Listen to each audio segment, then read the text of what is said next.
Assalamualaikum warahmatullahi wabarakatuh. Terima kasih kepada teman-teman yang sudah menonton video ini. Nah, di video kali ini saya akan membahas tentang komunikasi, informasi, dan edukasi dalam pelayanan keluarga berencana. Yang pertama, saya akan membahas tentang pengertiannya. Komunikasi adalah penyampaian pesan secara langsung ataupun tidak langsung kepada sang penerima pesan. Yang kedua adalah pengertian dari informasi. Informasi adalah suatu keterangan atau gagasan maupun pernyataan yang perlu diketahui oleh masyarakat. Sedangkan edukasi dari kata lainnya adalah pendidikan, mengedukasi atau mendidik adalah proses perubahan perilaku ke arah yang lebih positif. Sehingga pengertian dari komunikasi, informasi, dan edukasi adalah suatu penyampaian pesan secara langsung ataupun tidak langsung dengan tujuan memberikan informasi kepada penerima pesan untuk agar penerima pesan ini dapat melakukan perubahan perilaku ke arah yang lebih positif. Tujuan dari komunikasi, informasi, dan edukasi. Yang pertama, meningkatkan pengetahuan sikap praktik KB sehingga tercapai penambahan peserta baru membina kesejahteraan peserta KB.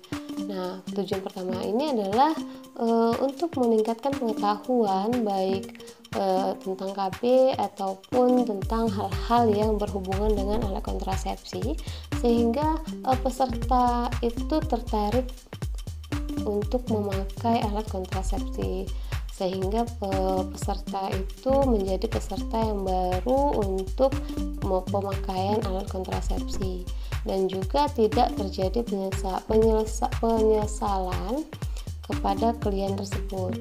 Nah, tujuan yang kedua adalah KIE-KB juga bertujuan untuk mendorong seseorang untuk bersikap positif sehingga masyarakat melaksanakannya secara mantap sebagai perilaku yang sehat dan bertanggung jawab.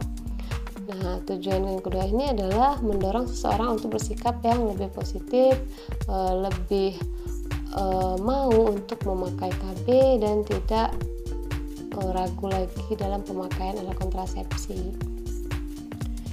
Ada 3 jenis kegiatan komunikasi, informasi, dan edukasi pada KB ini. Yang pertama, KIE perorangan. Nah, ini adalah komunikasi, informasi, dan edukasi secara langsung dari petugas KIE kepada seseorang. Yang kedua adalah KIE kelompok. Ini adalah komunikasi informasi seseorang secara langsung atau petugas KB secara langsung dengan kelompok, yaitu lebih dari 1 orang atau 2 orang sampai dengan 15 orang. Sedangkan dengan KIE massa ini komunikasi, informasi, dan edukasi massa atau yang dilakukan oleh petugas lebih kepada masyarakat yang lebih banyak. Faktor penunjang efektifnya komunikasi, informasi, dan edukasi. Yang pertama, diharapkan pengetahuan dan keterampilan komunikator itu jauh lebih baik dari klien yang kita berikan KIE. Nah, yang kedua adalah pengalaman komunikator juga dapat mempengaruhi bagaimana cara si komunikan memberikan pelayanan kepada klien yang dihadapinya. Yang ketiga adalah kejelasan dari materi komunikator. Nah, kejelasan ini sangat penting agar penyampaian pesan yang ditujukan kepada klien itu sampai dengan seharusnya atau dengan jelas. Penghambat efektifnya komunikasi, informasi, dan edukasi KB. Yang pertama, lingkungan terlalu bising. Yang kedua, pengetahuan komunikan yang terlalu rendah. Yang ketiga, ketidaksesuaian media dengan topik. Yang keempat, penyampaian pesan yang kurang jelas bisa diakibatkan suara komunikan yang terlalu kecil, penguasaan materi yang kurang, minimnya pengalaman, pengetahuan, dan keterampilan yang dapat menjadi penghambat.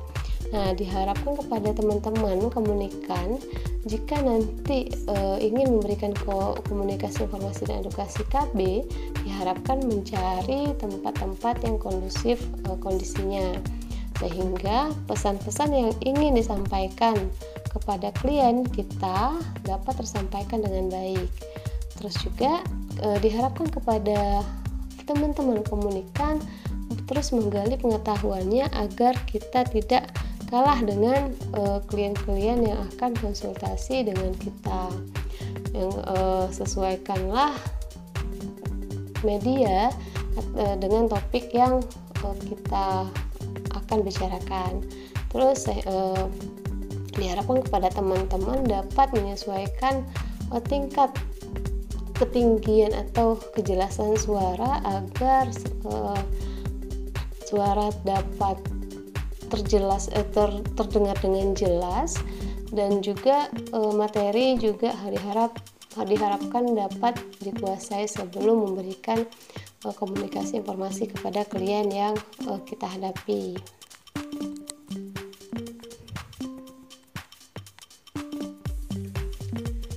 Beberapa prinsip yang harus dipegang oleh komunikator. Yang pertama, sebaiknya perlakukanlah klien dengan sopan, baik dan ramah, sehingga pasien itu menjadi merasa lebih aman, lebih nyaman, dan lebih percaya kepada kita. Yang kedua, memahami, menghargai, dan menerima keadaan ibu, baik dari segi pendidikan, sosial ekonomi, dan emosi sebagaimana adanya. Nah, terkadang pasien kita itu tidak sama, misalnya dari status pendidikannya mungkin lebih rendah atau status sosial ekonominya lebih rendah, dan emosinya juga tidak terkontrol. Nah, sebaiknya teman-teman sebelum melakukan konsultasi kepada klien dapat menetralisir emosi sehingga pasien juga merasa lebih aman ke kita. Dan juga menggunakan alat peraga yang menarik dan lebih mengambil contoh ke kehidupan sehari-hari agar pasien ini lebih cepat mengerti.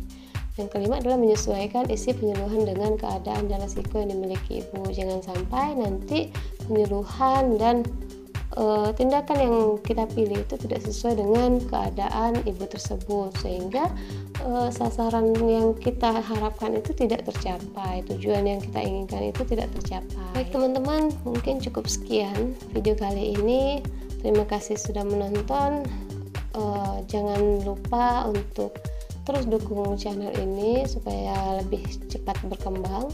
Terima kasih. Wassalamualaikum warahmatullahi wabarakatuh.